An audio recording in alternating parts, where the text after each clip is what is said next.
With that, we're live. Hey, all our sponsors. And for those of you that listen to this one, it's a podcast. I hope that stays in because this is our post-Christmas miracle. It is the Dream Team. It is your old pal Emac coming to you with one Adam Ship, my money share. Been about 3 weeks since we've done one of these together, Adam. How was your Christmas holiday? It looks like you have a new bachelor pad digs there. Yeah, it was good. Still at my mom's, just hanging out here. I'm going back later today, but yeah, it was good. Hung out with the family. Never anything big because most of my family lives in other areas. But yeah, it was good. How was yours? It was nice. My mom had been out here for about 3 weeks, coinciding with the Thanksgiving holidays. So she headed back and was spending Christmas with my brother and with other family members. So it was one of those exciting, and then nice and quiet when it came to the holidays here. So it was good. It was relaxing and enjoyable. But we had just come off literally 3 weeks of entertaining nonstop, or so it seems. That I'm looking forward to wrapping up the holiday season here, heading into the new year. We've got Week 17 in NFL starting tomorrow. All day, all teams are playing. We've got very heavy slates. We have, I think it's 7-7-1. So or 8-7-1. The Sunday night game was flexed. It is the Seattle Seahawks and the San Francisco 49ers. Seahawks are going to be welcoming back Marshawn Lynch and Robert Turbin. They're going to, not only was the cupboard so bare, Adam, they had to go to former players of the team to find people that might know the playbook. So that's going to be interesting. You, of course, get that on Yahoo as the Late Night Hammer. That is the presenting sponsor of the NBA DFS strategy show. But of course, we have lots of NFL content out already, and we have shortly after us, we will have at 11 o'clock the NFL strategy show. So we're going to jump into this. Since we have 13 games, we're punting on that first one. We got a momentary late start here. I suspect this will take us the better part of our time slot to get through all of these. There's news abounding. We had quite a few. Now I've got the hiccups. Feels like I'm Laffy, so that's awesome. We've got news abounding here, and we will find other things coming in throughout the afternoon. So do not fear. There will be an evening show tonight. We will announce the time of that one here in a bit once we get that squared away. But we've got Dennis Smith Jr. out. We've got Rui Hachimura out. That's important because those guys, that New York and Washington squaring off. Isaiah Thomas back from his 2-game suspension. Davis Bertans still out. Moritz Wagner still out. Jordan McRae back. He's an interesting guy. Justice Winslow has been out for a sore lower back / Bruce Taylor broom. That would be painful. Bone. Bruce tailbone. And we've got, let's see who else is out. Karl Anthony Towns has missed the last few games. Clint Capella dealing with the sore foot. He could miss today. You've got Russell Westbrook playing. Houston is on a back-to-back, so you're going to want to note that. We've got Trae Young got hurt last night, already been ruled out for today. That will have some interesting trickle-down effects of things there. Let's see. Giannis Antetokounmpo did not play last night. He should play tonight. He was dealing with a back-to-back. That's now how I'm going to just call that from here on forward. Anybody that sits on a back-to-back, it's not an injury, Adam. They're dealing with a back-to-back. What was it? Was it because of getting hit in the face against Philly? No, they said sore back. Oh, okay. So I didn't see what the listed injury was. I assumed it was his eye. Yes, he is dealing with a back-to-back. Yeah. Perfect. De'Aaron Fox, literally dealing with the back issue. He's got back spasms. He could be out for another week. They're not sure. This is something he has dealt with previously in his career. You've got Marvin Bagley, has a foot injury now. He's in a walking boot, so those guys aren't playing tonight. And then we mentioned it a little bit last night, Dewayne Dedmon. Dwayne, 3 years, $40 million. Dedmon is now demanding a trade. Hey, this would be a perfect time to showcase him, Adam. What do you think the, I was going to say S show, in Sacramento front office is going to do about this? Will they fritter away yet another asset? Yeah, I don't know. Really, obviously, really tough to predict when you're talking about the Kings front office and Luke Walton as a coach. Yeah, I was excited that they got him. Now, not so much. I don't know that it's really worthwhile. But let's get into our first game here. I'm going to fix a few things here behind the scenes. We have Indiana at New Orleans. Pacers on a back-to-back. They, of course, did not have Malcolm Brogdon last night. We had the Holiday brothers square off. That was a fun one. But now we've got New Orleans. We've got the Holiday brothers squaring off.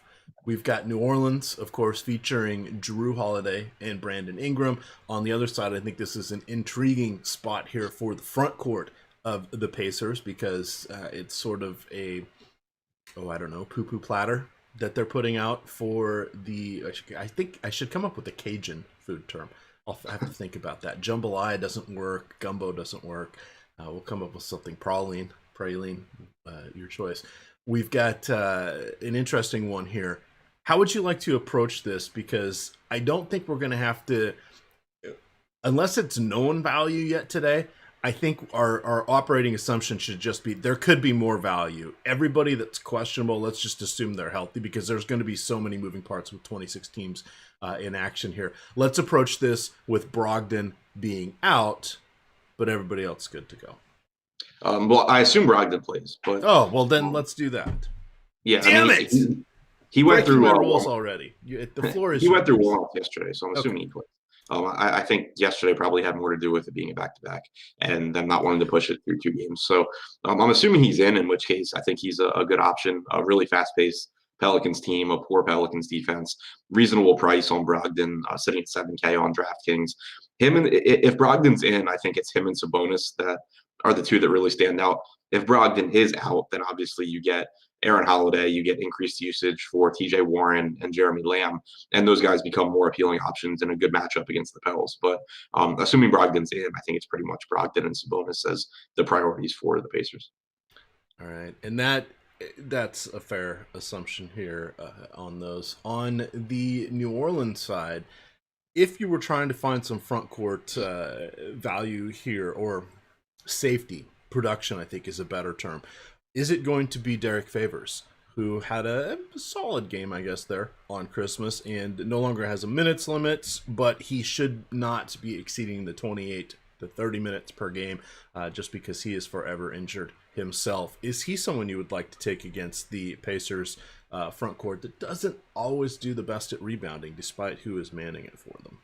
The problem with Favors is that his price tag is coming up. He's up to 6,500 on DraftKings. It's a huge pace down spot for the Pels. It's a good Indiana defense.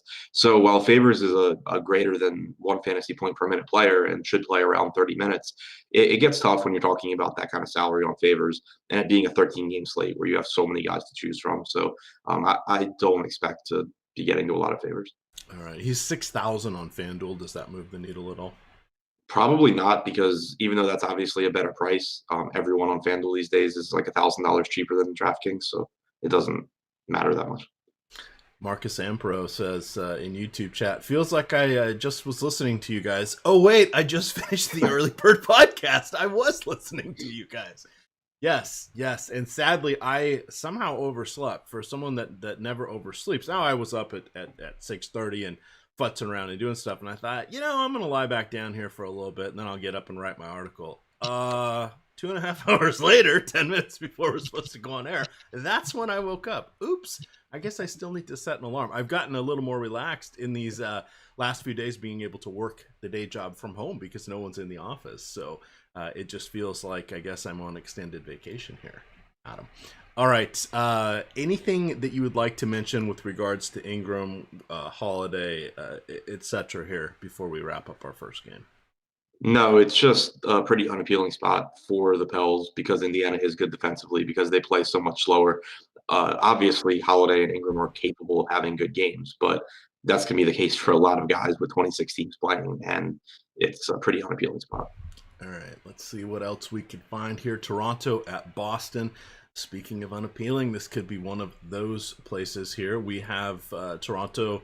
I believe they play tomorrow. I'll have to pull that information back up. But they've got their litany of injuries. You've got Pascal Siakam, Marc Gasol, and Norman Powell all out. That is foisting even more minutes than normal onto Serge Ibaka. You've got Fred VanVleet, you've got Kyle Lowry, but it's not the best matchup here going against Boston. Boston is on the second half of a back-to-back, having played Cleveland in yesterday's matinee game.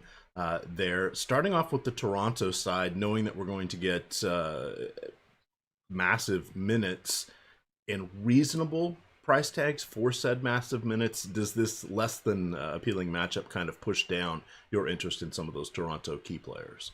Yeah, to some extent. On one hand, like you said, you're going to get huge minutes from guys like Lowry and Van Vliet, potentially Ibaka. We saw him only play 23 minutes against Boston on Christmas, but that was probably more game flow dependent than anything. I think that more often than not, you're getting 30 plus minutes from him at a reasonable price tag. So I like the minutes for those guys. I like the salaries. The problem is just with how many games there are. Obviously, there's a lot of good options to choose from, but also ownership ends up being a lot flatter because there's so many places to choose from. So, like, whereas on Christmas, I had tons of Kyle Lowry because he was 8 or 9% owned, and it was only a 5-game slate. So it was tough to get good players at low ownership, and he was one that stood out. On this slate, even if he's like 2% owned, you're going to be able to find good options that are like 4 or 5% owned because there's so many plays. So it makes it a little bit less appealing. It makes it, as a slate, I think it's one where ownership matters a little bit less because there's just going to be so many low-owned guys that you can get to. So I do think that Van Vliet and Lowry are reasonable options because they should play 38 to 40 minutes, and they both are very involved offensively without Siakam out there. But it is a tough spot against Boston. All right, getting the old file put together here so I can look at pricing across the board. Lowry 84 on DK, 83 on FanDuel, 38 on Yahoo. Van Vliet 75 on DraftKings, so that he will make my player pool still there. But 83 on FanDuel, 31 on Yahoo. Better places to go. And then as you mentioned there with the Anunoby, pricing is better, but foul's always a risk there. He's going to have plenty of people he can foul. Boston still has pretty good front court, even without Al Horford, so not the most exciting outside of those guys. We, of course, will have the Fred Van Elite fan club. If you win that with an Osmo avatar, you will win 30 free days of Osmo premium content. I will drop my pinned tweet into the YouTube chat here. What you need to do is join the Osmo DK League, and then that's where you gain access when I post these contests. They do fill up rather quickly. There seems to be a mental block, Adam. It fills up super fast. As soon as it gets to like 50 or 60, it fills almost immediately. But if it doesn't crest over 50, it takes forever to fill because people are like, oh, it's not going to fill. I'm not going to join. One, it's only $1. And two, if it doesn't fill, you get the $1 back because the game doesn't run. But it is a must fill to run, and it pays out the top 20 there.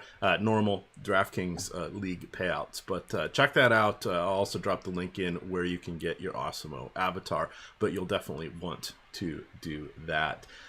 On the Boston side here, Adam, we have EMAC not getting his filters done. But we've got, let's see, Daniel Tice, Jason Tatum, Kemba Walker, Enes Kanter. Interesting price there. $4,900 on FanDuel, $13 on Yahoo. You have Gordon Hayward, who was solid. He has had a myriad of injuries, but he's been solid this season. It is a back-to-back for him. I'm a little tepid on that 6,200 DK, 66 FanDuel, but the 22 on Yahoo feels a little bit interesting here. What do you see from the C's today? I think that Kanter is kind of interesting. He only played 18 minutes on Christmas. In the first half, him and Dice split all the center minutes.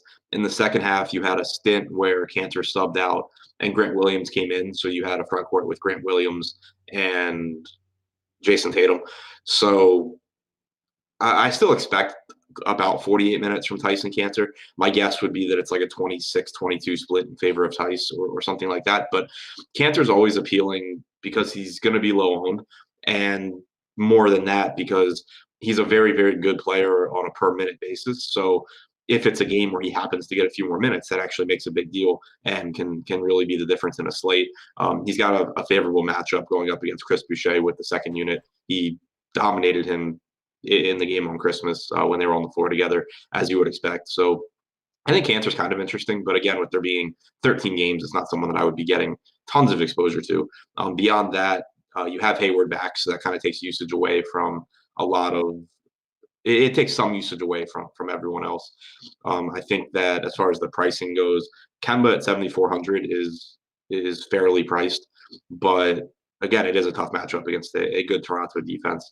Hayward being back does take some usage away from Kemba, so I don't think anyone on Boston stands out as a great play. But at the same time, out of their main four guys, Kemba, Tatum, Brown, and Hayward, I think that all of their prices are pretty fair. So I don't mind getting them in some lineups, just not guys that I'm prioritizing because of the matchup.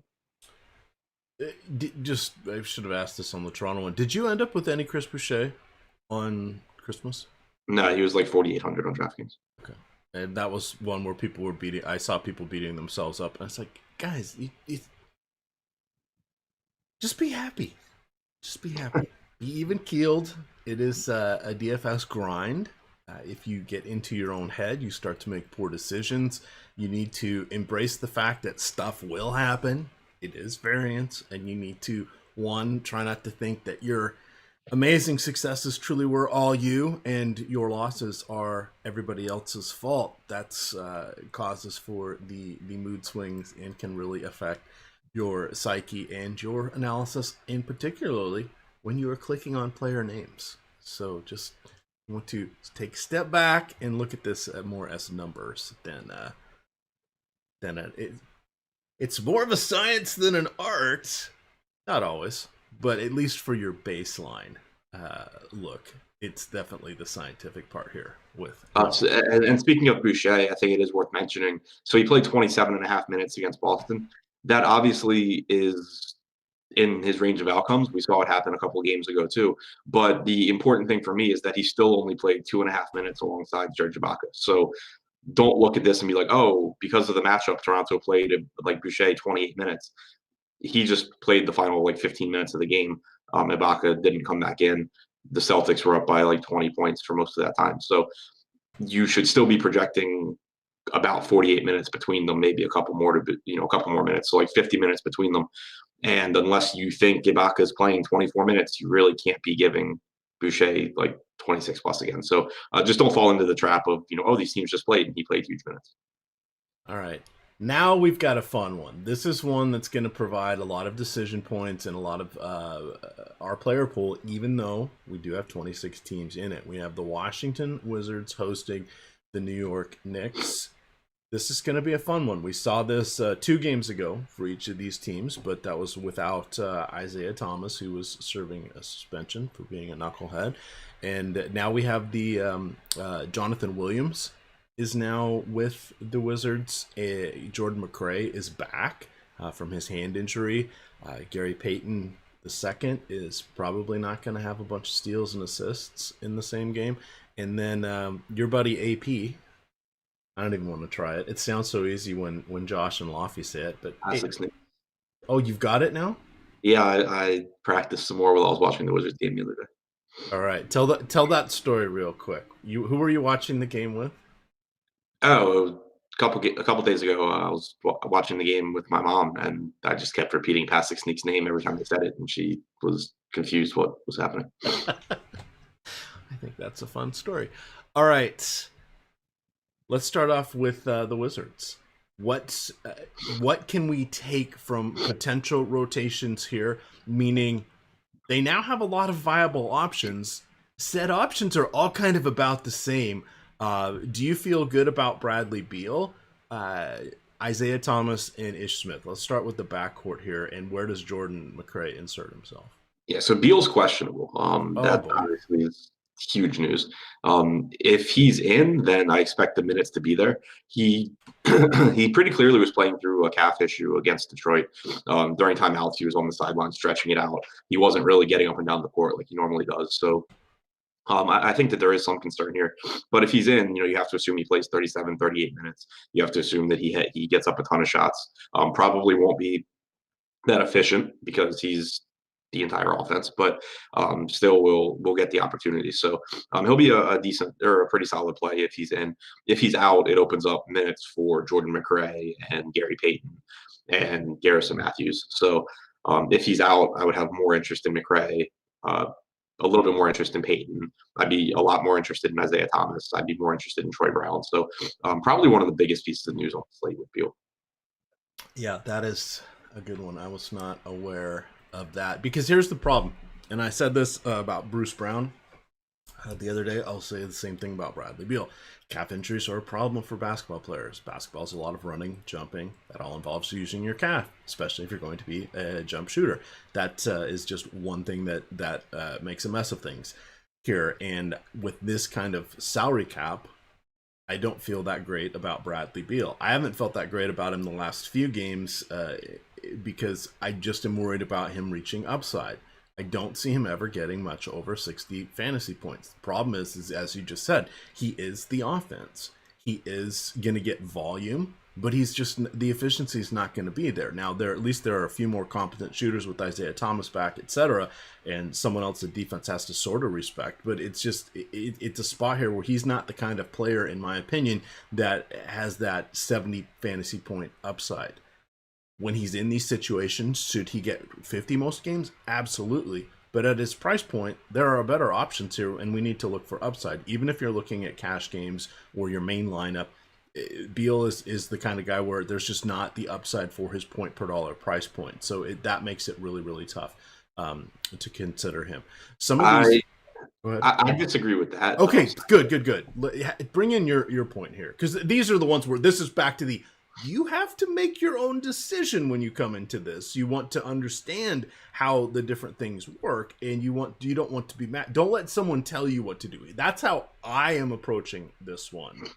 How are you approaching the exact same thing, Adam? Because there is no right answer, in my opinion. So with Beal, it's the per minute production isn't that great for his salary because the efficiency goes down due to no one else on the team being any good. But he shot the ball 38 times against the Knicks 2 games ago when he played 37 minutes.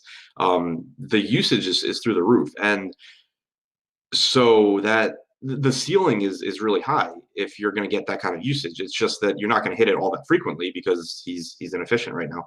But anytime you have a guy that has the potential to go out there and shoot the ball 30 plus times, even if his average per minute production isn't great, his ceiling is going to be a little bit higher than similar per minute production guys that don't have the opportunity to go shoot the ball 30, 35 times. Okay. Now, where do you think so let's say like attainable ceiling, like 15% seems like a fair number, 15-20%. Do you put that at 60? How much higher than 60 do you think he goes on this? You're saying how much, like his potential. So what is it going to? So for him to get more than 60 fantasy points, because he hasn't really done it yet. So the shot volume's been there, around 24 in 3 of the 4 games before he went for 30 plus field goal attempts. I think 25 shot attempts is fine. He's really got to make about half of them. He's really going to have to get to the line 6 or 7 times. He's really going to need to get 8 assists. He has topped 8 rebounds 3 times this season. He's going to need to get a couple steals. I don't see how he gets like over that 65 hump. I mean, so 4 games ago against Toronto, he had 57 and he had 57.25. Against Philly, he had 60. In those games, he shot 3 for 10 from 3 in both games. Against the Knicks, when he had 47, he shot 2 of 11 from 3. Like, if his shot's falling more than usual, which obviously isn't going to be the case most of the time, but he's going to have games where he shoots, 50, where he makes 5 of 11 threes or 6 of 11 threes instead of 2. Okay. And, shoots better than 34% from the field. So it's just in any game where his efficiency is higher than normal, he's going to put up monster numbers because he's also playing so many minutes. So like for him to get to 60 DraftKings points, he only needs to score he needs to score less than 1.6 DraftKings points per minute, which obviously is a lot, but it's not a crazy number. Yeah.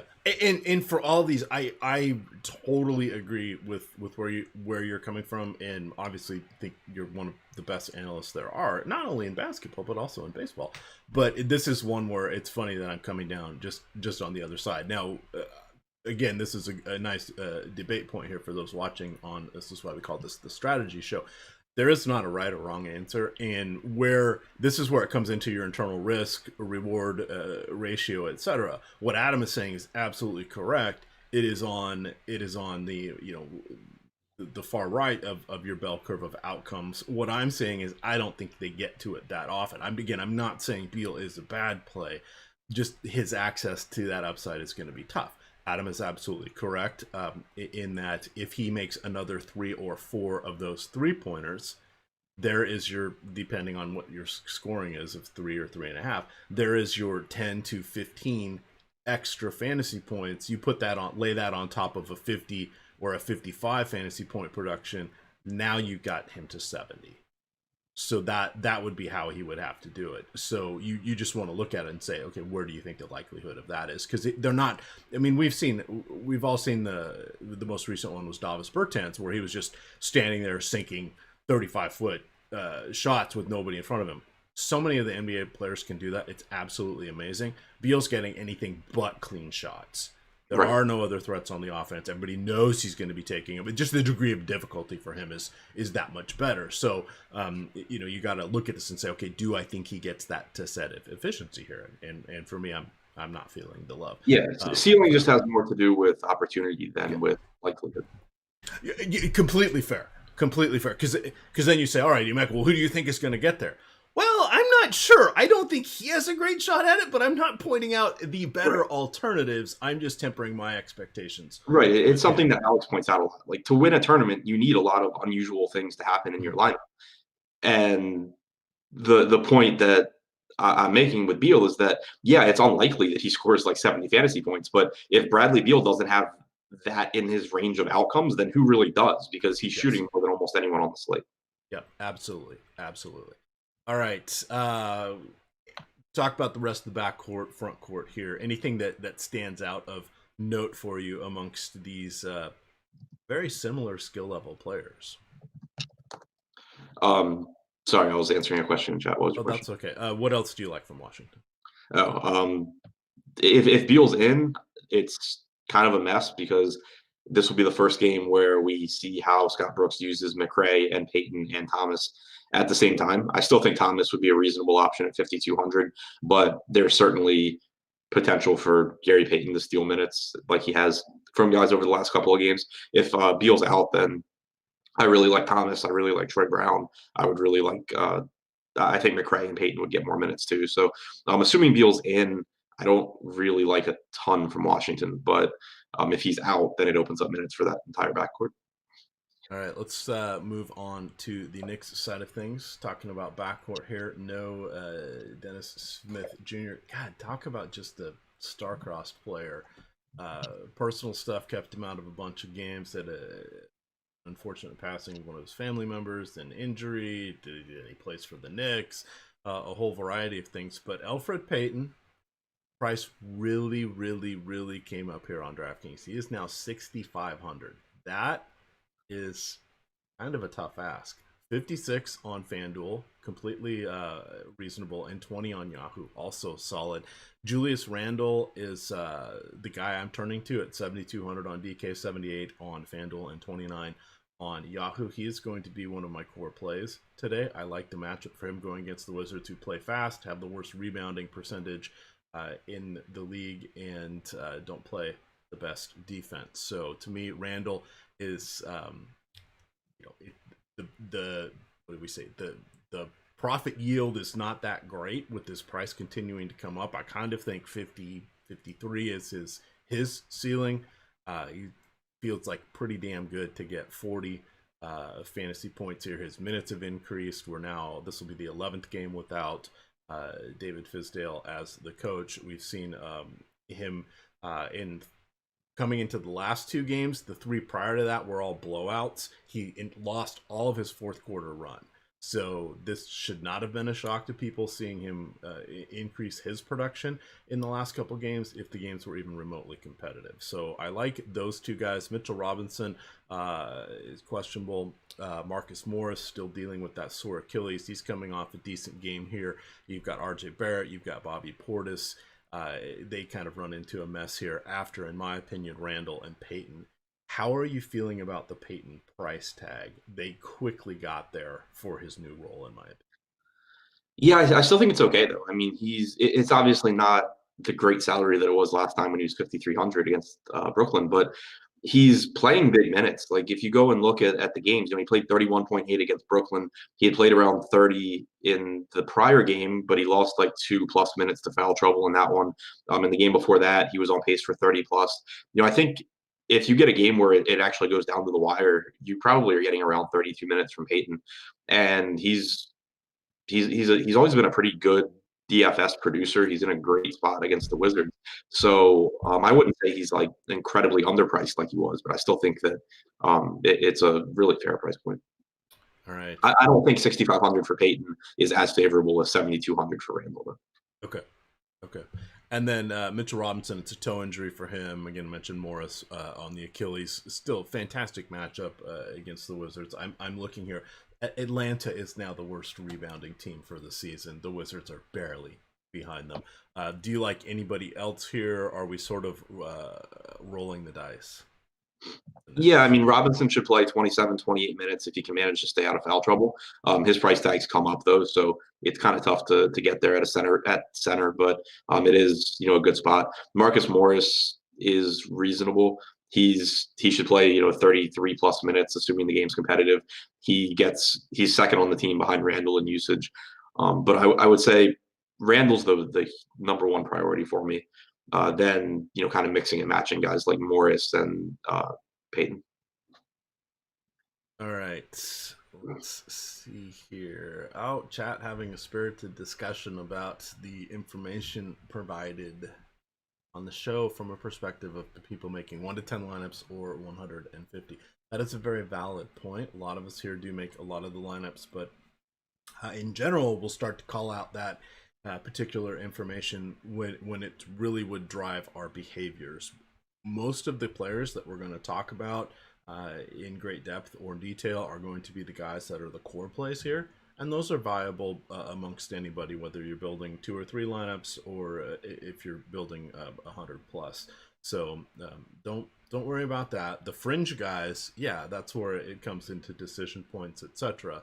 But most of the guys that we hammer on here are trying to figure out the core plays, which are going to be, those guys that you would like in your somewhere between 20 and 50% of your large portfolio of players.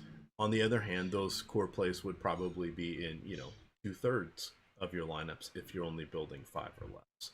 So just lens and perspective is there on the show. But always feel free to ask questions or help us direct our different content here. Anything else from this game before we get to a couple more boring ones here, Adam? I don't think so. Probably should not have changed up my screens today, but whatever. Let's see. My dog's going to bark here in a second because UPS is coming, but we've got Philly at Miami. Both teams here solid on defense. Miami coming in on the back-to-back. I'm not really excited by anybody in this one unless anybody sits. Joel Embiid, keep an eye on his minutes, etc. But this feels like everybody's coming in at relative full strength from at least their recent rotations. Anything that you would like to highlight with Philly and Miami? Not really. I mean, the pricing on Butler and Bam, 7,900, sorry, on DraftKings for Butler, 8,100 for Bam. Those are both good price points. They both play big minutes. But you mentioned it. Both of these teams are coming in essentially at full strength. I mean, Miami's missing Winslow, but at this point, the pricing pretty much accounts for that. And neither team is bad defensively. So with it being a 13-game slate, Jimmy Butler is a fine play. Bam Adebayo is fine, but they're not. I'm not really looking to anything in this game, I don't think, as a core play for me, as someone that I'd really be building my night around. It's more so that when we get ownership projections closer to lock, if Joel Embiid is projected for really low ownership compared to, let's say, Andre Drummond at the same price point, that's a spot where in a single lineup you could pivot, but I just don't think that there's anything from this game that stands out as guys that would be like my highest owned guys, because it's just 2 fully healthy teams in tough spots. All right, and that gains us a little moment here. Oh, Courtney Crump would like to say, is there any chance you guys can put up the projections like Josh does? So, no, sorry, we don't. I just use the Osmo ones, and Adam, we're not because I'm producing. We're not sharing Adam's screen, which is what Josh has the ability to do because he is sharing his nifty model. My craptastic, I'm using air quotes, model takes what I copy in from the Osmo information. I just have a few VLOOKUPs that get me the columns and the information that I want, and then I upload that into Fantasy Cruncher. But I do want to say, here's a little tip. If they're not up for today, but they will be after the show. I'm doing them today, the cheat sheets. I was a little behind this morning. But if you go look at our cheat sheets, which actually are free, you will see displayed projections for each of the players. Now, that's only going to be frozen in time for whenever these cheat sheets were posted. It's not continually updating. It updates as often as whomever the cheat sheet poster is puts them up. So generally that's once or twice throughout the entire day. This is more of a player pool that we're offering up. We're kind of giving you some, here are the better plays, here are the guys we would designate as cash plays, which also would be quote core plays, but within there would be a way that you can see projections on some of the players, at least the featured ones. But if you're going to find me hosting the show or Spags hosting the show or producing it, we don't have the nifty spreadsheet that Josh has created here. So just a little insight onto what you're seeing with his and why you're not seeing that with us. Okay, here, let's come back here to right. That good question. So Philly, Miami, blah. We've got Cleveland and Minnesota. So we don't know what's going on with Karl Anthony Towns. I'm just assuming he's out. Why rush him back? Because this is a lost season yet again for Minnesota. We've got Cleveland, who played in the matinee yesterday against Boston. So back to back for them. That runs into a little bit of concern here. So let's start with Kevin Love. Absent any news, what do you think Kevin Love's minutes will be? Let's just assume he plays. This feels like maybe a 26 minutes kind of game for him on the back-to-back. I would assume if he goes, he goes. Like if the game's competitive, he plays around 30.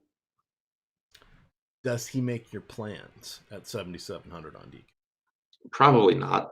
The problem is that when you get to that price point, you're competing with a lot of guys that play 34, 35, 36 minutes. Like, for example, obviously slightly different positions, but Jimmy Butler, 7,900, Kevin Love, 7,700. You're probably getting, on average, like 5-6 minutes more from Jimmy Butler. And that's just one guy. When you start comparing it to all of the guys around him, you're getting to a really, really thin spot where you need everything to go right to win a tournament anyway, but like you're just painting yourself into a corner where you are really, really, really hoping that an unlikely event happens. All right. Is there anything intriguing from the remainder of Cleveland now that Jordan Clarkson is out of there? Does that get Saxton more minutes? Does it get any sort of certainty with Darius Garland's minutes? How do we feel about Shetty Osmond, etc.? I think you should get more usage for Kevin Porter with the second unit. Okay. So his price already came up though. Like he'd been 3,700 for a while, but he's up to 4,400 on DraftKings. So still not really excited about that price point. It probably, or it could open the door for Chetty to get a couple more minutes as well, because he had been losing minutes to Kevin Porter, but now you could have Kevin Porter playing a little bit more at the 3 or up. So I think it kind of has a trickle-down effect to several guys, but not enough to where I think it makes a huge impact for them from a DFS standpoint. I think Tristan Thompson is probably the most appealing guy here for me, just because his price tag doesn't really move. He's still 6,400 on DraftKings. It's a fast-paced Minnesota team, so there should be a lot of rebounding opportunities for him. And in competitive games, he does play 33, 34 minutes. Right. I want to call out a couple Yahoo options here because they are all essentially minimum price. But you've got Porter Garland at 10, Shetty at 11.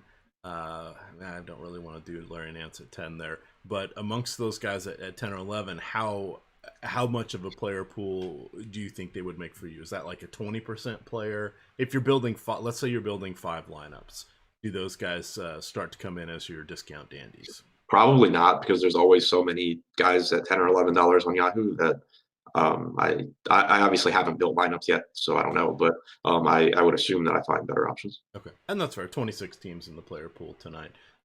Reminder for those of you that have not yet signed up to Yahoo, we have the Yahoo $150,000 baller this weekend. It is $10 entry, 150 max, 15,000 to first. That contest has not filled yet through 17 weeks, and at 150,000, I don't think it's going to get more than about 80% full. We've got all sorts of content. We'll have a specific article for that tournament that will drop shortly after lunch. That will be a free one. And then, of course, for their basketball, we do talk about the I've set up a little section where I talk about the Yahoo discount dandies and call out some of the $10 players. Not all $10 players are created equal. You need to understand that. Adam sort of alluded to it, but it's more fun to say not all $10 players are created equal. So you want to find the ones that are in a little bit better spot. So I've been calling out 2 or 3 of those every day. Probably be a couple more in today's article, but that will drop a little bit after our show. But the point is, any of those free articles, the bottom section will have the instructions, link, and promo code on how you can sign up to Yahoo and get $30 matched with your first deposit up to $30 in YSRPs. Those are the Yahoo Sports Rewards points, and you can use those immediately to enter into any contest. So, for example, if you were to sign up, you would get 3 entries into the baller for tomorrow. And as Laffy says, Yahoo, where you can become a baller. All right, Adam, let's talk about the T-Wolves. Are you feeling any of that love in the air for Shabazz Napier? The rotation against the Kings makes me really hesitant to go to Napier, especially since his price tag's finally come up. It would be one thing if he was still 3,300, but at 4,600, you really need him to be playing minutes alongside Jeff Teague, because if he's not, then it kind of puts a cap on his minutes. You only saw 21 minutes against the Kings, didn't play at all in double overtime, and that's because him and Teague were splitting minutes. In the previous game that Napier started, they played alongside each other, which is what allowed Napier to get up to 27 or 28 minutes. So Saunders' rotations are not consistent, and it's certainly possible that in this game, especially against a Cleveland team that plays or has Garland and Sexton, you could get Teague and Napier next to each other, but I don't really want to rely on it. So that makes it tough for me to trust Napier. All right. So do you think he is just currently getting minutes at this point because Saunders is just screwing around with stuff? I mean, Teague's been closing, but he's been coming off the bench. He's still getting reasonably close to starter minutes, and I'm totally fine with him. But Napier's been in the league for like 8 years now. He's 28. It's not like they have some diamond in the rough here they're finding. He's been a journeyman, played for I think almost half a dozen teams now at this point. Why is he suddenly getting the run? Is there anything that you've noticed? Has he had a change in playing style? We'll talk shortly here about Andrew Wiggins, who has had a change in playing style. But why do you think there's just been so many minutes pushed over to Napier recently? Because Jarrett Culver is absolutely awful. How do you feel about Okogie? The same way I feel about Culver. All right. Except Okogie defense. Okay. I was just curious. That absolutely definitely makes sense there. It's just one of those guys. I mean, you've seen Napier forever, and it's like, why is he suddenly getting all of the love here when there's not like emergency injury issues that should thrust him into those types of minutes? So let me see. Yeah, he's always been a decent player, but they were starting Culver and trying to give him those minutes, and he just couldn't take them. All right. So I was wrong. This is the 6th season here for Napier, but he is 28. He has played for Miami, Orlando, Portland, Brooklyn, and now Minnesota. Last year was his best year from a statistical standpoint, averaged 9.4 points per game. He has made 26 starts in his career. 10% of those have been in the last week. Andrew Wiggins. I'm still assuming that we're not going to have Karl Anthony Towns. How are you feeling about Andrew Wiggins as one of your core plays today? It's obviously a good spot against Cleveland, a really bad defensive team. Wiggins plays really big minutes in competitive games. He's affordable. He's another guy that can be used as an example for why I think it's difficult to pay $7,700 for Love when you're going to get someone like Wiggins who, assuming the game's competitive, plays 36, 37 minutes. I think Wiggins is a good play.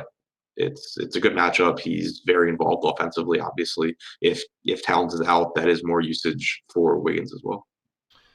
All right. Let's see. We've got we had some people in chat on the Live Before Lock show last night asking about the contest winners. I reached out to the guys that are running those. They apologize, but they've now posted those contest winners on Twitter, so you can check that out at Osmo_COM. You can check it out at Osmo NBA and Osmo NHL. But they have been putting out some congratulatory tweets there, and we will make sure to get those going forward. Just few people sick, it was the holidays, and some people traveling, and darn it, we wanted to make sure that the people that got those big winners were notified immediately. Those people were. We just didn't post it out to everybody else, letting all the contest entrants know who was the actual winner. All right, getting back here, anything I want to point out, Teague at 5,300 on DraftKings is too cheap. That I concur with. Moving on to Brooklyn and Houston. Houston somehow lost to the Warriors. That was a little bit of a surprise there. We've got Houston playing tomorrow, so that is a back-to-back. Russell Westbrook, as far as I know, is in today, so he may or may not play tomorrow. We've got Harden here. Harden? He's out tomorrow. He's okay, so they have already announced that. Excellent. So how are you feeling about the backcourt here for Houston? Does this feel like a get-right spot against Brooklyn? Not the same Brooklyn Cream Puff team that has been it was at the beginning of the season. Yeah, they've definitely been playing better defensively. Over the last month, they are 9th or 10th in defensive rating, but they still play at a reasonably fast pace. And Westbrook and Harden obviously are still really, really good. So I'm definitely interested in both guys. Westbrook in particular, I think, stands out. He's only 9,200 on DraftKings, which is obviously a pretty good price point. His minutes have been up lately, but also with Clint Capella doubtful, that should be more rebounding opportunities for Westbrook. His numbers have really gone up without Capella on the floor this year. So I think that it would be a good price anyway, but it gets even better assuming Capella doesn't play. That's going to be an interesting spot. Temple, Joe Harris, 53-52 on DK. PJ Tucker, 4,500. Daniel House, 4,900. Are these is somewhat intriguing value plays in your cast of thousands for your player pool? I think Temple's interesting because for the most part, he's been playing backup point guard now, and he's getting minutes with the second unit where he gets a ton of usage. In the second half against the Knicks, they did bring Theo Pinson back, but hopefully that's just because they were getting absolutely destroyed by the Knicks. Over the last 2.5 games, I guess it is, Temple's been playing with that second unit. So when he's out there with Luau Cabarro and Jordan and Chandler and Kurucs, he's getting a ton of usage. He's handling the ball a lot. So I think that it's really appealing, or a more appealing spot for Temple than it normally would be. And then on top of that, obviously he's playing big minutes in competitive games too. So Temple does stand out. All right. Sorry, just real quick going back here to Minnesota. I don't think you mentioned him either. I didn't mention him because the price is coming up, but Gorgie Dang. 63 on DK, 58 on FanDuel, and 18 on Yahoo. Those all feel about right, with even if Karl Anthony Towns continues to be out. Is there anything you wanted to highlight there with Gorgie Dang at those price points? Definitely underpriced on Yahoo. But I think the pricing on the other sites is fine. Like, he played about 30 minutes in regulation last game. He's a greater than 1 fantasy point per minute player. It's an okay matchup. Tristan Thompson is a good rebounder, so that makes it a little bit less appealing. But if Towns is out, I have no issue getting to Jang. It's just not that he's going to be a 80% owned guy or anything anymore. All right. Let's see. Mr. OG DFS. I got you, man. I got you. It's a fair question last night. Fair question. We got it. Little miscommunication, but you're all set there now. Yeah. Anything else from the Brooklyn-Houston game? This is not quite as appealing as I was first thinking it's going to be, despite having the highest over/under on the slate at 232. Yeah, I think that Jared Allen is. I mean, he's 6,100 on DraftKings. He's going against a Capella-less front court. That's pretty appealing. He's going to split 48 minutes with Jordan, but normally you're going to get like 27 or 28 to Allen and 21 or 20 to Jordan. So I think Allen's a strong option at his price point. And then, you can still get to an 8K Dinwiddie or a $5,300 Harris. It's just that I prefer Temple to Harris. But yeah, I think Allen and Temple are the two from Brooklyn I like the most. I like Westbrook the most from Houston, but also you should get more productive minutes from PJ Tucker with Capella out. He should get more time at the 5, which means more rebounding opportunities. He's only 4,500, so I think he's a good value play. What are his odds of reaching 40 fantasy points on DK scoring, Tucker? I have no idea. I don't have the numbers in front of me. What, like one? What gut feel? This is the art part of the science. 1 in 4, 1 in 5 of reaching 40. Yeah, 1 in 7. Probably like 1 in 8. Okay, all right. I'm still good. I still like him. Atlanta, Chicago. No Trae Young. That was not very fun last night. I had about overall on my various contests. I had about 40% Trae Young. Did not really live to talk about it, Adam. I lost 30% of my NBA buy-ins. I had an ROI of 25% on my NHL buy-ins. Sadly, I played a lot more NBA, so did not have a winning tonight. But Atlanta sans Trae Young in a good matchup here. Take it away from Atlanta. Looking at last night's box score, how do you feel they're going to replace Young? This is a phenomenal spot for Collins, but we've seen a few people kick to the curb here, including Jabari Parker out of the rotation. Does anybody resurface in this matchup with Chicago? So is Parker questionable for this one still? Yeah, I believe so. Okay. But either way, so yesterday when he has a shoulder impingement, questionable. Yeah. So when Young didn't start the second half, Cam Reddish started over him. I expect that'll be the starting lineup. So you're going to be getting Kevin Huerter at point. He had been the backup point guard for the last couple of weeks anyway. So I think that it makes Huerter more productive.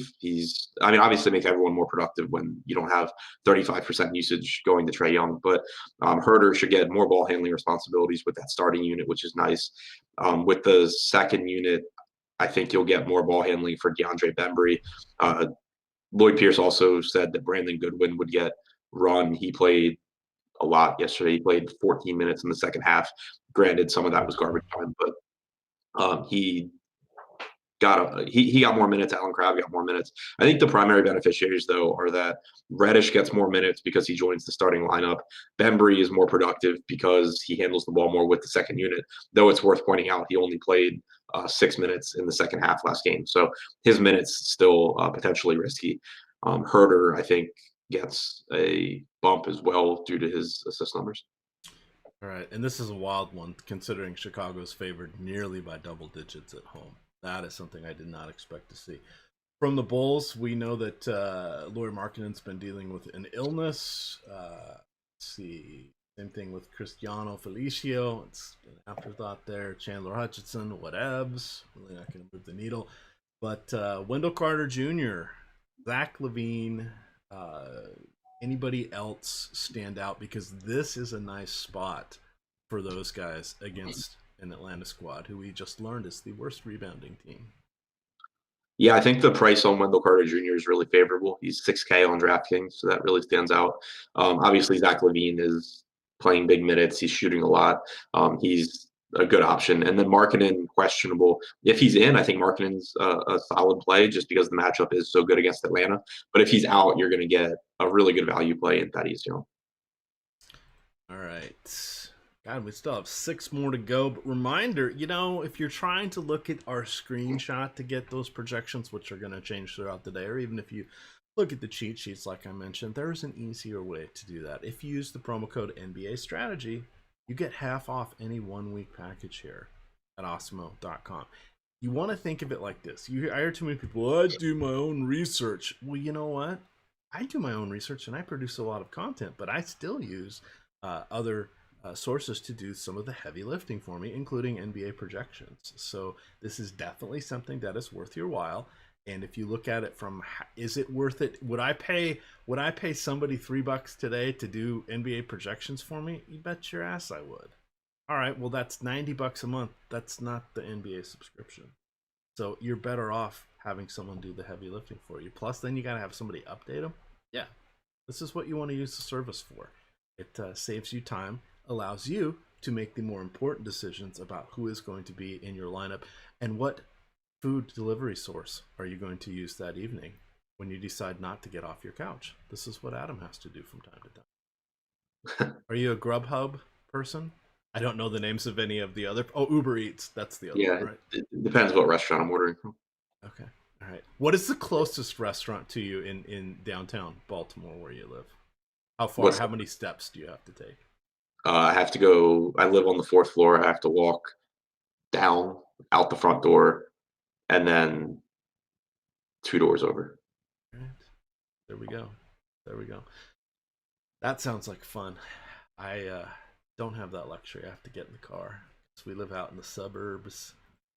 Detroit, San Antonio Spurs. Andre Drummond feels like he should sort of have his way with the Spurs. They do not really have anybody but capable of guarding him. We've seen a mini resurgence here from a scoring perspective, at least from LaMarcus Aldridge. Those are the 2 guys that stand out the most for me. We know that Luke Kennard's going to miss. I think I saw he's going to be out for a couple weeks with his injury. That shakes things up a little bit. Do we have any word on is Reggie Jackson even close to coming back? Not that I've heard. Okay. So let's start off here with the Detroit side of things. We've got priced for his new output role in minutes, Blake Griffin. You've got Drummond. Anybody else to add to that duo as potential plays today? And how much do you like those guys against a no longer defensive stalwart San Antonio Spurs squad? Yeah, I mean, I really like Drummond. His price tag came down quite a bit after that game against the Wizards where his minutes were down, but it just wasn't a competitive game either. So, only played 24 and a half minutes. I would expect that he gets back to his 34, 35 minutes here against San Antonio. So I think that he's a strong option. Blake, the problem is just that he's not very good at scoring anymore. So he's still averaging about a fantasy point per minute this year, but you're looking at probably 30 to 32 minutes if the game's competitive, and it's really tough for him to be a guy that you need in your lineups, even at his reduced salary. So I think Drummond stands out. If obviously this is a starting lineup that we will want to keep an eye on because Tim Frazier started over Bruce Brown last game, played about 26 minutes. Frazier's still 4K. If you're going to get 26 minutes from him, that's a reasonable value. But if Brown goes back to the starting lineup, then I think it's safe to assume that Frazier is useless. How do you feel about Christian Wood with, we already know that Markieff Morris is out with a sore foot. I don't think it should matter too much. I still expect most of Wood's minutes to be backing up Drummond or Griffin, whichever one. But I don't expect him to play. It's not like I expect him to back up both positions. Looking at the second half of the game against the Wizards, Keith didn't play. In the second half, Christian Wood was the backup to Drummond. Thon Maker was the backup to Blake Griffin.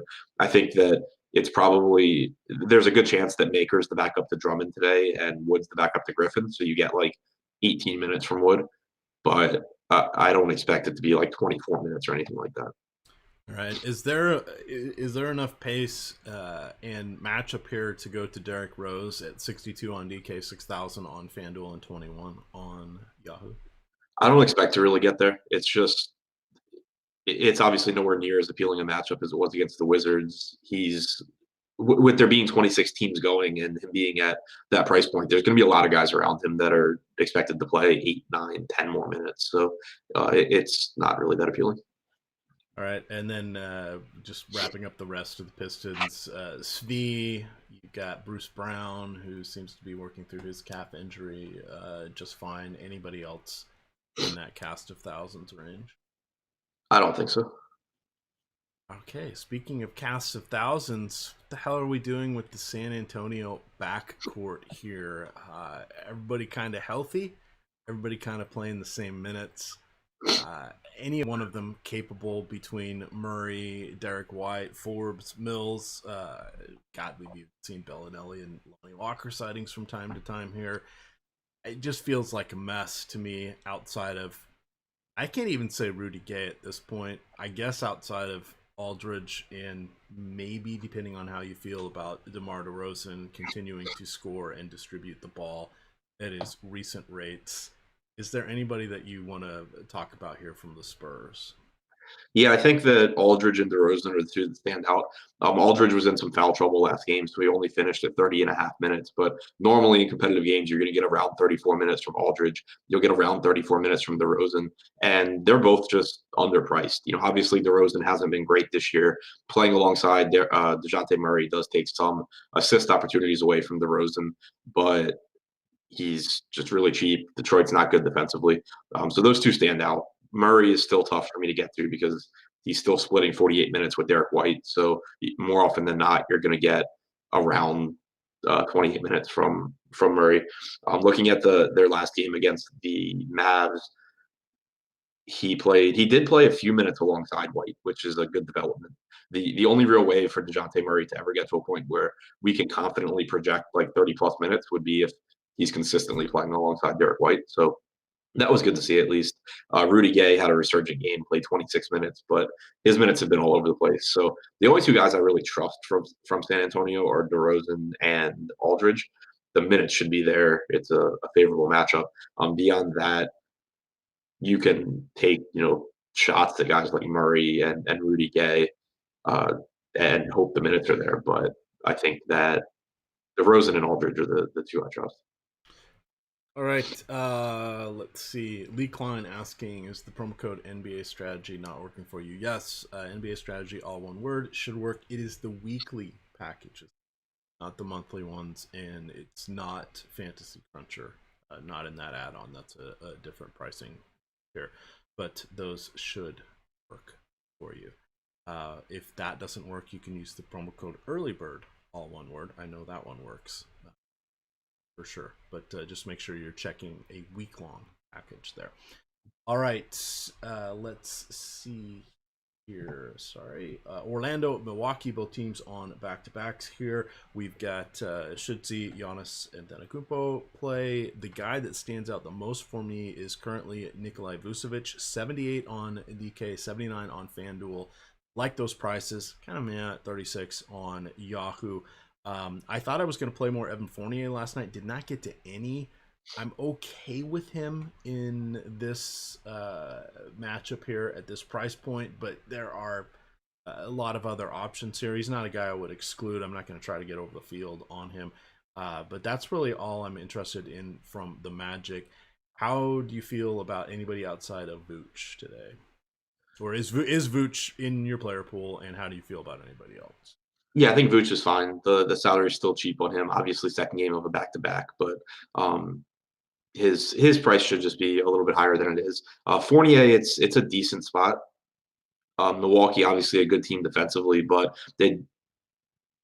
but Fournier's price tag is reasonable, so I'm okay there. I think Jonathan Isaac is actually interesting, especially if Giannis does play, because I think maybe you see a couple extra minutes go to Jonathan Isaac. But overall, it's not really an appealing team just because Milwaukee is so good. Terrence Ross, $10 on Yahoo. Always in play at $10 on Yahoo. Yep. Yeah, it's gonna cross there. But if Michael Carter Williams is out, does that do anything for you with regards to Fultz and Augustine? At least probably getting 2 or 3 extra minutes. No, I think one dude takes most of the minutes. Ross maybe gets a couple more. It doesn't really change much. Right. And this is, for those of you kind of new to the show, since it is holiday weekend here, we may be picking up a few people. I asked Adam on the minutes because he actually goes through and projects minutes for each of the players and the rotations and looks at the game flow box scores for nearly every single game every day. So he is one that is an excellent resource in finding out if someone's going to be out, who likely would pick up the minutes, because he has slogged through countless hours of looking at these rotations, situations, etc., and usually knows more off the top of his head where these things are going to go. Assuming Antetokounmpo is in and unfettered with regards to minutes, again, he was dealing with the back-to-back. How do you like him at 11,400 on both of the main sites and 56 on Yahoo? Yeah, I mean, it looks pretty good, assuming he's good to go. Obviously, the issue you run into with Giannis is that he's averaging around 30, 31 minutes per game because Milwaukee blows out so many teams. They have a home game here against Orlando, so it's not that unlikely that this game gets ugly pretty quickly too. Orlando also is a really slow team. They're solid defensively. They do have long defenders that they can throw at Giannis with, Isaac specifically, and also Aaron Gordon. So it's not a great matchup. It's just more of Giannis is the best per minute producer in the NBA right now, and playing without Bledsoe, those numbers do go up a little bit. So I think he's a solid option. It's tough to. I don't think he's like a whole lot better than Harden or Luka though, as far as plays go today. Whereas a lot of days I'd like him more. All right. Anybody else here? We saw, of course, last night was fun with Giannis out. Ersan Ilyasova was thrust into a prominent role. Brook Lopez got a few extra minutes in a phenomenal matchup. We had Chris Middleton had a decent performance, though. If I remember correctly, Ersan darn near matched him or slightly exceeded him, depending on your side of choice. George Hill looked like he was going to be okay, and then sort of faltered down the stretch there because they didn't really need him. Do any of those guys pop for you? Perhaps a Dante DiVincenzo might be the more solid option of anybody else for the Bucks. Assuming Giannis is in, I'm not really interested in anyone else because their pricing has come up, and it is a slow-paced Orlando team. It's not a very favorable matchup. If Giannis is out, then I would go right back to Middleton. I would obviously go to Ilyasova, even though his salary has come up. But assuming Giannis is in, it's pretty much Giannis or nothing for me. All right, we've got 4 to go. We've got 19 minutes. They're asking in chat, what is stocks? That is steals and blocks. It's combined steals and blocks. It's just a fun way of saying it. Laffy did not invent the term, but he was actually one that pushed it early. This was back in his Fantasy Insider days when he was writing their version of the deep dive article. By the way, pound for pound, I think that is the best article series that we have in DFS. It is one that I like to read every chance I get. That is behind the paywall. It's premium content, but the basketball version is Adam and Laffy alternating days writing that one. Usually it's a lovely opus of 4,000 words or so, sometimes more for baseball, especially when Adam gets into the weeds there. But it is definitely an article that is one, if you only have 20 minutes to make your lineups, reading that article, looking at those players, and looking at Alex Baker and Fast City Fear's player grades can form you an excellent player pool. And you can easily, from that, build a competitive lineup that is not going to get its ass kicked and give you something of a rooting interest throughout the night. So, deep dive article, one of the hidden gems, one of the many hidden gems that we have behind the paywall here. Dallas at Golden State. Golden State is on the back-to-back here. You've got Luka Doncic. Did your Luka Doncic socks make it out to your mom's house, or are those awaiting you back in Baltimore? Yeah, no, they came with. Excellent. Did your sister say, there's an easy gift. Why don't I get Adam about 10 pairs of Luka Doncic socks? No, I didn't give her that option. All right. You've got Doncic well up in the price here. Golden State on the back-to-back. Dallas double-digit road favorites. I actually really like Doncic in this one. This feels like a triple-double game, Adam. Yeah, I think it's a great spot for him, obviously. He played about 33 minutes against San Antonio in his first game back. I'll have him projected for about 34 here. Golden State's not the great matchup that it has been earlier in the year. They're not playing as fast. They are playing a bit better defensively, but Obviously, Luka is matchup proof, and Golden State still isn't a bad matchup. They're just not they're not similar to the Wizards anymore. But yeah, I think Luka a really good option. I don't feel very strongly between him, Giannis, and Harden, so I think I'll probably end up if their ownership projections end up similar, I'll end up being pretty similar across the board on those guys. If one of them ends up being a lot lower owned than the rest, that's the guy that I would favor. I think that they're all pretty comparable. And if we look at Porzingis, just it's tough row to hoe for him when Doncic is back, just because he loses, as you mentioned on the early bird, in darn near every category, which is wild to think about to a guard. But that happens; it makes it harder for him to kind of get there. But we've got Maxi Kleba. You've got Dwight Powell kind of as our discount plays. Anybody else here for the Mavericks? Luka being back just makes it so tough to really be interested in other guys. Porzingis, like he still has a nice ceiling, but it's just really tough for him. I think he's overpriced right now because the salary did come up with Luka out, and not only does Luka take usage away from him, he takes away rebounding opportunities, he takes away assists. So it's just really tough for Porzingis to be as productive when Luka's out there.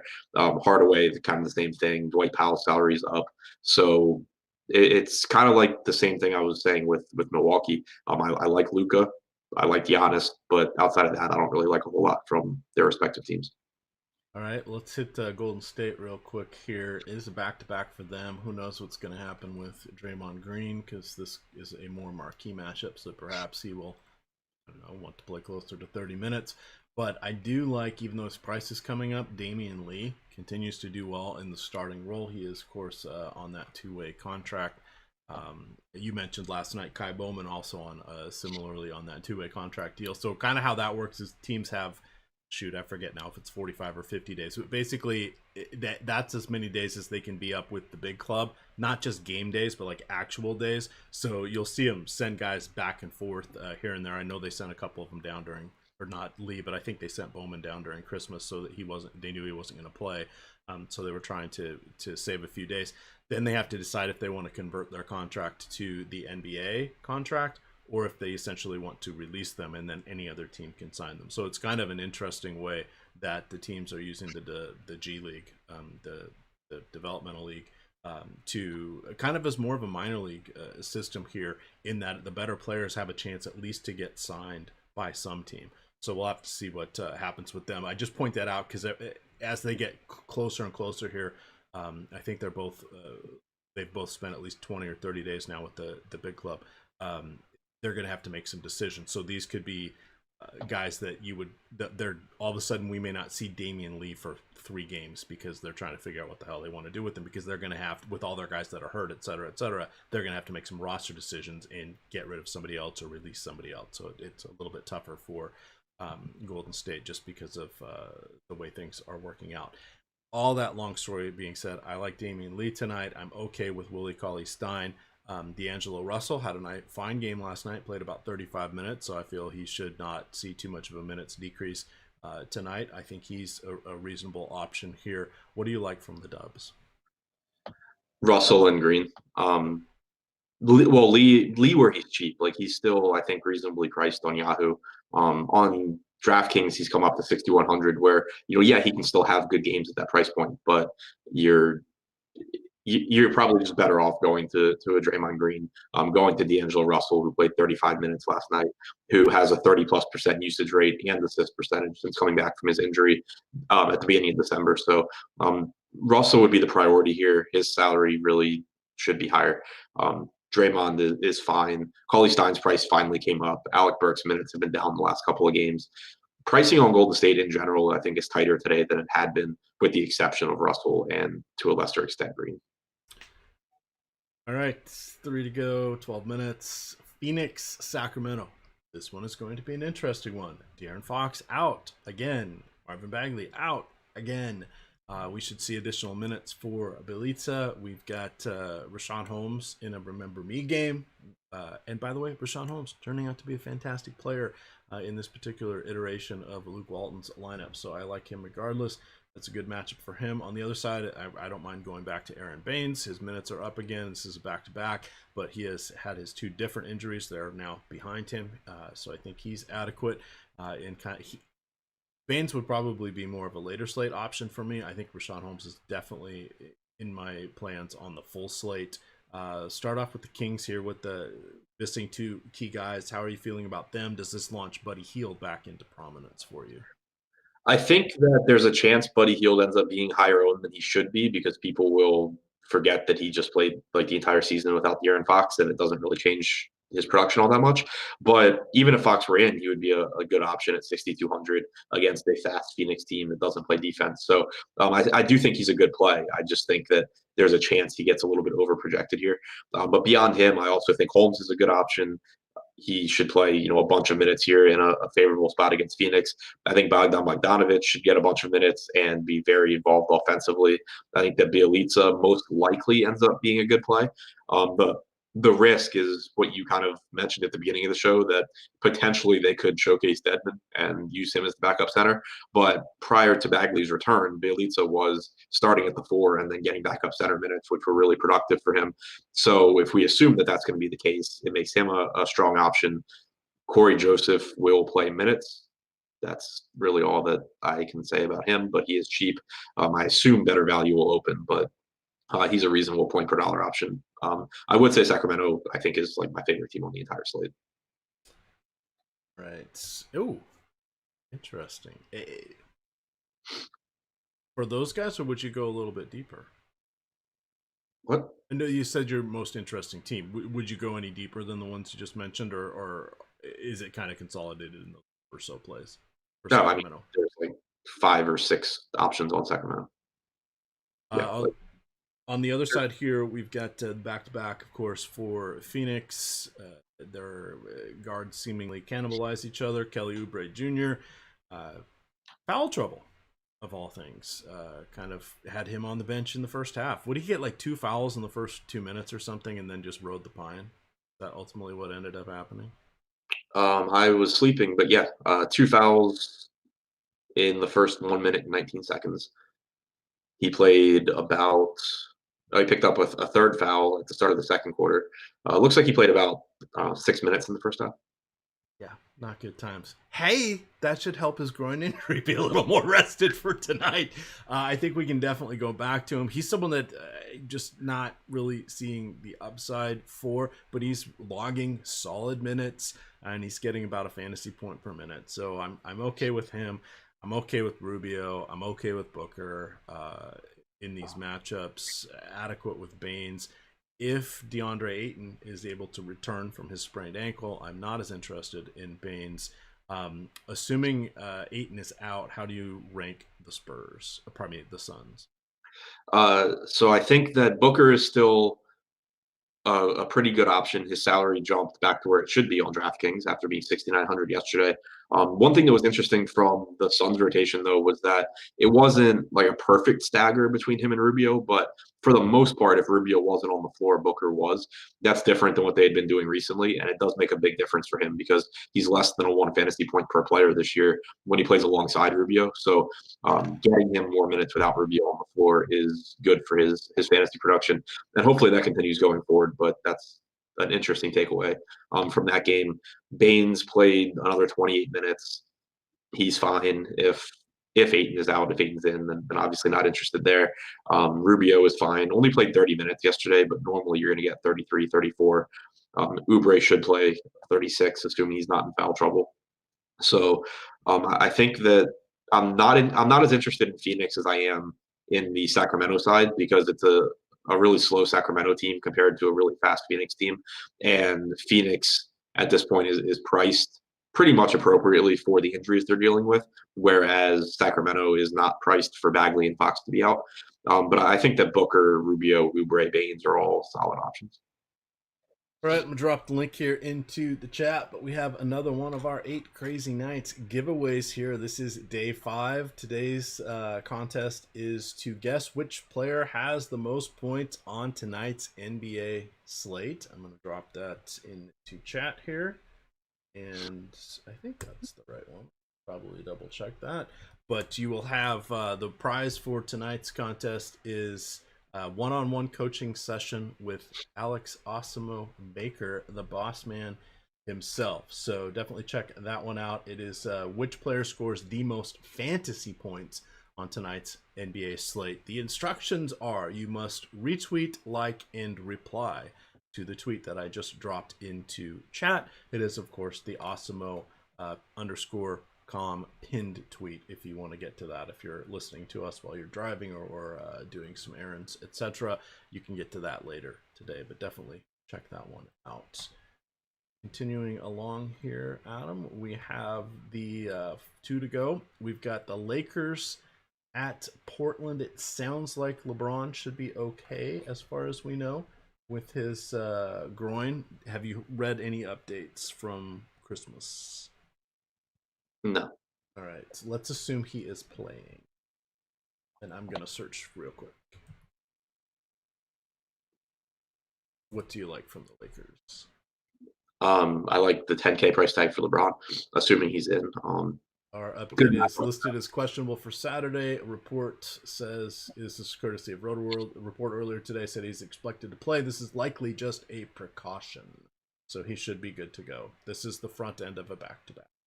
Yeah, I mean, I like the salaries on him and Davis both. Davis has been a bit more productive on a per minute basis recently. For the season, it's been LeBron by a little bit, but I think that both of them are underpriced for their upside. Portland is a pretty nice matchup for both of them. So I probably on a 13-game slate wouldn't be looking to play them together, but one or the other, I think both are good options. It's how are you feeling about the front court there for the Lakers? Still shared time amongst Howard and JaVale, though they will be needed against Hassan Whiteside. Yeah, I'm not expecting big minutes for those guys. I think that you'll see the normal rotation with them, playing or with Davis playing a lot of minutes at the 5 and Kuzma getting, his minutes off the bench playing around 26. Carmelo Anthony now 5,500 on DraftKings. He's the man still in his mind, but he's going to be playing against one of his buddies here. Is that worth a couple extra ill-timed 3-pointers for you? I think the salary is reasonable. He's playing big minutes. He's still scoring. He's been a decent DFS option. Obviously, what he does for Portland is different than what he does for DFS. So, I think Melo is fine, especially where you can roster him as a small forward, which is a position that normally isn't that deep. Today, obviously, you have guys at the top in Giannis and LeBron, but the mid-range is still normally pretty weak. How are you feeling about Damian Lillard, CJ McCollum, Kent Bazemore? Does he still have a little malice from when the Lakers played him? What do you think of the backcourt here? I think that Lillard is still reasonably interesting just because he plays so many minutes and he's still not super expensive. Kind of the same boat as Kyle Lowry, where it's a really tough matchup, but he's going to play huge minutes and he's in the mid $8,000 range. The Lakers have been the 4th most efficient defense against pick and roll ball handlers this year. So that's not exactly what you want to see for Dame, who is one of the league leaders in pick and roll possessions per game, ranks in the 93rd percentile in efficiency. Obviously don't really want to see that. It's not a good spot for Lillard, but he should play 37, 38 minutes. The Lakers have now lost 4 in a row. I had not realized that. Let's see. They lost in Indiana, in Milwaukee, home versus Denver, and then obviously against LA, against the Clippers on Christmas. But wow, that was kind of interesting. Okay. Really neither here nor there. They still have the second best record in the league, but just wanted to throw that out there because sometimes we don't look at standings or results. As Adam mentioned, DFS a little bit different than actual NBA. Anything else from this game before we wrap it up with our final nightcap? Nope. Utah at the Clippers. See what's going on here. Let's start off with Lou Williams. Is he getting old? Do we need Kawhi to be out for him to be a little more effective, or is this just kind of a slump for Sweet Lou? His price is very, very low at this point. I think that he should be fine. Like the Clippers haven't been staggering George and Kawhi since they both got healthy. So you're still getting Lou playing a nice chunk of minutes without them on the floor. Closing, obviously, they're going to be out there, and that's going to take some usage away from Williams. They kind of last game they did stagger in the first half, which would take production away from Williams as well. In the second half, they did not. They ran Beverly with the second unit. So with the team being fully healthy, it looks like the rotation is changing a little bit. Doc probably still trying to figure out exactly what's going to work, but at a cheap price point, still getting 28 plus minutes from Williams. I think he's okay in tournaments, but it's just not someone that I would have a lot of confidence in until we see exactly how the rotation shakes out. All right. The Clippers do not play again until Tuesday, so should not be any issues with anybody getting a limited minutes here. So, looking at the rest, Harold Ingles. How are you feeling about Joe Ingles? What do you think the addition of Jordan Clarkson is going to do? He's 3,900 on DK. Saw decent minutes in his debut there with the Jazz. To me, I feel that Mike Conley is probably a lot more hurt than we suspected. But Clarkson's kind of interesting. You got a discounted Pat Beverly. I guess of all the other players for me, it's going to be Ingles, Gobert, probably Boyan.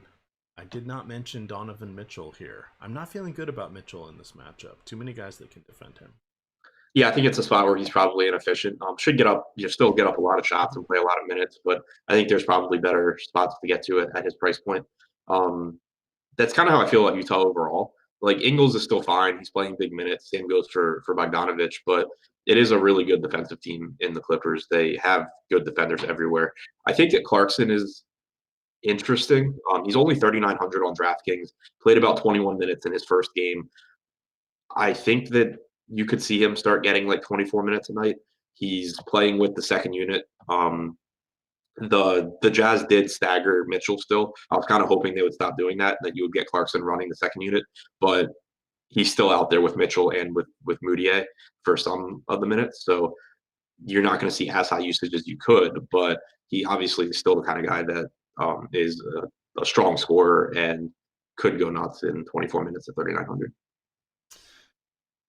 All right, that kind of wraps up with everything where we are at today. We do have NHL show that will be with Jake Hari. Of course, tomorrow we've got you covered in spades for Week 17 NFL. We've got a 3-hour block. They might actually start at 9:45 tomorrow just because everything is in action, but we've got it covered for you. Who's got motivation, who has contract milestones for bonuses, who might be playing for the big contract for next year. Definitely keep a look at stuff over there. We've got live before lock tonight. I believe we will be going at 5:45. We'll get that clarified for you as well. And then you've got, I believe, On the Contrary. I was trying to figure out where that is. They already do that show. In any event, look at our Twitter and, of course, like and subscribe to the Osmo YouTube channel. That will get you access to everything that you need. I'm in here as the super user, and I'm not as nimble at looking at what is upcoming or what has already been shown. We did have the Yahoo show yesterday covering that $150,000 baller specifically. That one is a nice little 45-minute show I like to listen to.